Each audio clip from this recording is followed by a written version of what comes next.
क्या आज मैं आप सभी को कक्षा 10 गणित की प्रश्नावली 5.1 बता रहा हूँ। देखिए भैया, ये चैप्टर का नाम है समांतर श्रेणी। समांतर श्रेणी जिसमें अंग्रेजी में इसको बोला जाता है अरिथमेटिक प्रोग्रेशन। ठीक, समांतर श्रेणी का मतलब ये होता है कि कोई भी चीज हो, एक दूसरे का जो अंतर हो वो समान होना चाहिए। उसमें कोई भी दिया गया हो, कोई अंक दिया गया है, कोई दूरी दिया गया है, उनमें से दूसरे का अंतर जो हो वो समान होना चाहिए। तो यही होता है समांतर श्रेणी। जैसा कि आपके सवाल में प्रश्नावली 5.1 की पहली सवाल दिया गया है और ये कह रहा है इसमें कि ये बताइए समांतर श्रेणी में है कि नहीं। तो पहली सवाल जैसा दिया गया है, प्रत्येक किलोमीटर के बाद टैक्सी का किराया, जबकि प्रथम किलोमीटर के लिए किराया 15 रुपये है और प्रत्येक अतिरिक्त किलोमीटर के लिए किराया 8 रुपये है। तो हमको ये बताना कि ये समांतर श्रेणी में है कि नहीं। तो कहने का मतलब ये है कि कोई टैक्सी है जो चलना प्रारंभ करती है तो वो 15 रुपये ले लेती है, चाहे आपको 1 किलोमीटर जाना हो, चाहे जितना भी जाना हो। उसके बाद जितना किलोमीटर जाती है वो 8 रुपये प्रति किलोमीटर के हिसाब से लेती है। तो अगर इसमें दिया गया जैसे टैक्सी का जो किराया 15 रुपये, उसके बाद अगर 1 किलोमीटर जाती है तो 8 रुपये ले लेती है। तो 8 इसमें जोड़ लेंगे तो ये हो जाएगा, एक हो जाएगा 15, दूसरा हो जाएगा 23। फिर अगले वाले किलोमीटर के लिए 2 किलोमीटर अगर होगा दूसरा वाला, तो इसमें फिर से 8 ऐड कर लेते हैं तो ये हो जाता है भैया 31।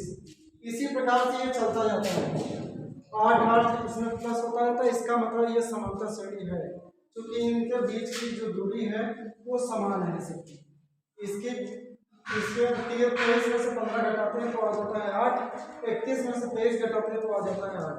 ठीक है, तो इसका मतलब ये समांतर श्रेणी है। नीचे लिखेंगे, अतः यह समांतर श्रेणी है, समांतर श्रेणी है। उसके बाद दूसरी सवाल इसी में दिया गया, ये पहला नंबर था, दूसरा नंबर इसी में दिया गया है सवाल में। कह रहा कि किसी बेलन में उपस्थित हवा की मात्रा जबकि वायु निकालने वाला पंप प्रत्येक बार बेलन की शेष हवा का 1/4 भाग निकाल देता है। तो इसमें ये बताना है कि यह समांतर श्रेणी में है कि नहीं।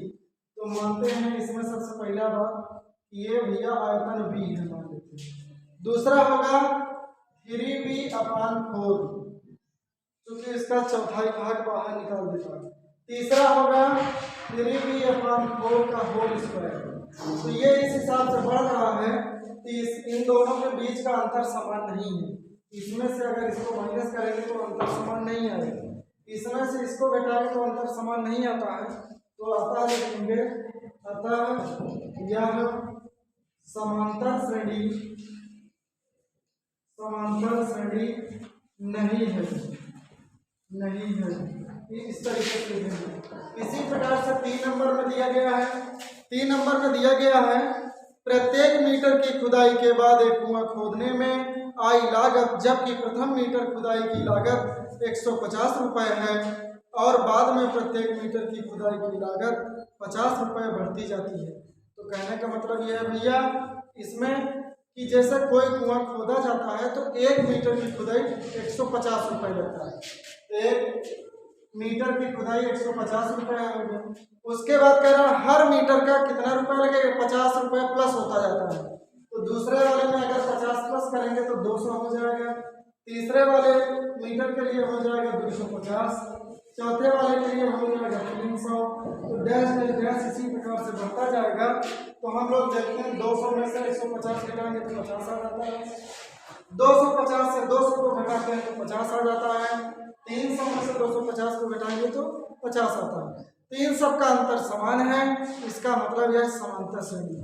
तो लिख देंगे, अतः यह समांतर श्रेणी है, समांतर श्रेणी है। चलिए भैया, चौथा नंबर दिया गया है सवाल में, खाते में प्रत्येक वर्ष का मिश्र धन जबकि 10,000 रुपये की राशि 8% वार्षिक ब्याज की दर से चक्रवृद्धि ब्याज जमा की जाती है। तो इसमें यह कह रहा है कि 8% वार्षिक ब्याज की दर ये लग रहा है, तो ये समांतर श्रेणी नहीं है। क्योंकि ऐसे लिखेंगे, समांतर श्रेणी श्रेणी नहीं है क्योंकि यह एक मिश्र धन है, क्योंकि यह एक मिश्र धन है। मिश्र धन है, जो ये मिश्र धन होता है ये नियत नहीं बढ़ता है, ध्यान रखिए। अब देखिए इसमें जैसे दिया गया 10,000, तो हम लोग इसको इस प्रकार से लिखेंगे 10,000। जैसे हमने आपको सूत्र बताया है कि सूत्र होता है आपका A बराबर P इंटू ब्रैकेट में 1 + R/100 की होल पावर n दिया रहता है ना, समांतर इसका चक्रवृद्धि ब्याज निकालने के लिए। तो 10,000 इंटू 1 + R का मान दिया गया है 8%, तो R रेट 8% हो जाएगा बटे 100 की घात n लिख लेते हैं। ये हो गया पहला।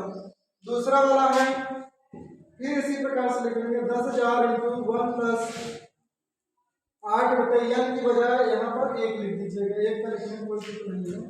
ये हो जाए 100 की घात 2। इसी प्रकार से ये 100 की घात 3, 100 की घात, इसी प्रकार से पूरी घात बढ़ता जाएगा। जो कि ये चक्रवृद्धि ब्याज है, ये समांतर श्रेणी कभी नहीं बन सकता है, क्योंकि ये हमेशा बढ़ता जाता है। चक्रवृद्धि ब्याज वो होता है कि जितना मूलधन और साल भर की ब्याज होती है जोड़ लिया जाता है, फिर उस पर लगता है ब्याज, तो उसको चक्रवृद्धि ब्याज बोला जाता है। तो यहाँ डैश बाकी इसमें लिख ही दिया गया है, यही होगा आपका आंसर। ध्यान रखिएगा समांतर श्रेणी आपकी 2 है, पहला वाला और तीसरा वाला, और ये दोनों समांतर श्रेणी में नहीं है। ठीक, आप सब नोट कर लीजिए फिर बताइए।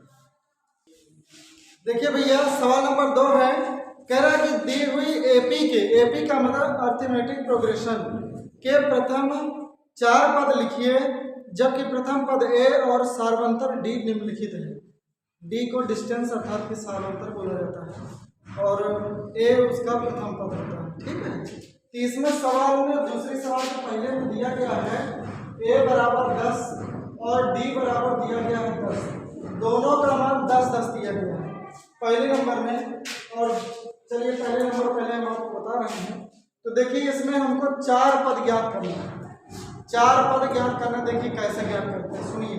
सबसे पहला काम हम लोग भैया लिखते हैं A1 बराबर होता है A, पहला पद है A1 बराबर A का मान आपके सामने दिया गया क्या है 10।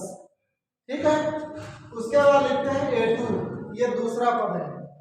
A2 बराबर होता है A + D, ये सूत्र है बन रहा है, ध्यान रखिए A + D, इसमें 10 + 10 लिख लेंगे बराबर हो जाएगा 20। A 10 का मान, D का मान 10, ठीक है, ये हो जाएगा 20। उसके बाद भैया हम लिखेंगे A3 बराबर हो जाएगा A + 2D, ध्यान रखिएगा A का मान 10, 2D का मतलब 2 × 10, अर्थात कि ये हो जाएगा बराबर 10 + 20 बराबर हो जाएगा 30। ठीक, ये हो गया 10 × 20। उसके बाद चौथा पद कह रहा है तो A + 3D हो जाएगा A + 3 × 10, अर्थात कि ये हो जाएगा 10 + 30 बराबर आ जाएगा 40। ये भैया चौथा पद आ गया, आसान है ना। देखिए पहला पद आपको 10 मिल गया, दूसरा पद आपको 20, तीसरा पद 30, चौथा पद 40। सार्वंतर का मतलब होता है इनके बीच का जो अंतर है 10-10 का अंतर होना चाहिए। तो देखिए 10 का अंतर, इसमें 10 का अंतर 20, 20 से 10 का अंतर 30, 30 से 10 का अंतर 40। फार्मूला यही लगाना है, A1 बराबर A रखना है, जो प्रथम पद है वही है। A2 बराबर A + D लगाना है, जो दोनों है जोड़ दीजिए। A3 बराबर A + 2D, A4 बराबर A + 3D। अगर पूछता है पांचवा पद दीजिए A + 5D। आपको इस तरीके से बड़ी बड़ी सवालें मिलेंगे, उसमें डायरेक्ट लिखा रहेगा कि फला श्रेणी का पांचवा पद आप ज्ञात कीजिए, तो आपको डायरेक्ट लिखना पड़ेगा A5 बराबर A + 4D। ठीक है, इस प्रकार से हम ज्ञात करते हैं। इसी प्रकार से आप दूसरे सवाल में दिया गया है A बराबर -2 और D बराबर दिया गया है 0। ठीक, अब देखिए हम लोग इसका कैसे ज्ञात करना है, 4 पद ज्ञात करना है हमको। तो सबसे पहला क्या लिखेंगे भैया, A1 बराबर हमने आपको बताया आपको लिखना A, जैसा कि लिखा है। तो A का मान -2, A2 बराबर A + D, A + D का मतलब A का मान -2 प्लस D का मान क्या है 0, ये हो जाएगा -2। उसके बाद A3 बराबर इसमें भैया लिखेंगे तो A3 बराबर हो जाएगा A plus 2D। A plus 2D का मतलब है -2 प्लस 2 गुणे 0, अर्थात कि -2 प्लस 0 बराबर -2 ही आएगा। A4 बराबर हो जाएगा A प्लस 3D, ये हो जाएगा -2 प्लस 3 गुणे 0, अर्थात कि -2 प्लस 0 बराबर हो जाएगा -2। इनके जो चार पद आए यही है भैया, -2 -2 -2 -2, और इसके चारों पद दिए गए हैं जो वो आपके हो गए 10, 20, 30, 40। ये चार पद हैं पहली सवाल में, और इसके जो चार पद हैं -2 -2 -2 सभी बराबर हैं। आपको इसी प्रकार से 3 सवाल दी गई हैं, तीसरी, चौथी, पांचवी आपको अपने से करना है। अभी आप सब करिए। देखिए भैया सवाल नंबर 3 है, कह रहा है कि निम्नलिखित में से प्रत्येक एपी के लिए प्रथम पद तथा सार्वंतर लिखिए। इसमें हमको ये लिखना है कि ए का मान क्या है और डी का मान क्या है। ठीक है, जो अभी तक हम लोगों ने ज्ञात किया है इसमें ज्ञात करना है कि ए का मान प्रथम पद क्या है और डी सार्वंतर डी का मान क्या है, यही चेक करना है बस। तो चलिए सवाल हम लिख लेते हैं। जैसे 3 की पहली सवाल दिया गया है 3, -1, -3 ऐसे बहुत सारी संख्याएं हैं, इसी क्रम में ये आगे चलता जा रहा है, तभी समांतर श्रेणी माना जाता है।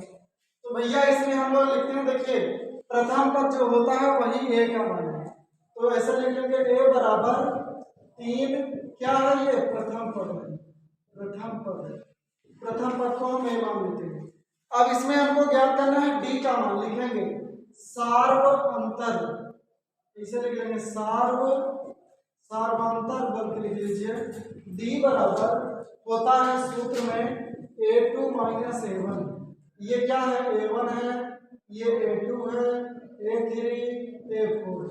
तो A2 - A1 दूसरे वाले में से पहला वाला घटाना है, तो दूसरे वाले का मान कितना है, 1 - 3 बराबर आ जाएगा -2। ये डी का मान आ गया।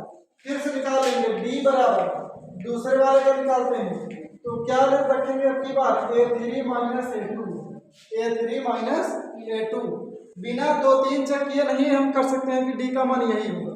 ठीक है, तो A3 का मान दिया गया है -1, A2 का मान दिया गया 1, तो 1 1 जोड़ देंगे तो -2 आ जाएगा, ये डी का मान आ गया। फिर देखिए डी का मान चेक कर लीजिए, एक और बार चेक कर लीजिए, 2 बार बहुत है, एक बार और चेक कर लीजिए। तो हम लिख सकते हैं A4 - A3, A4 - A3, ध्यान रखिए जैसे A2 - A1, A3 - A2, A4 - A3। A4 का मान दिया गया है -3 माइनस, उसके बाद A3 का मान माइनस में है तो प्लस 1 हो जाएगा, ये आ जाएगा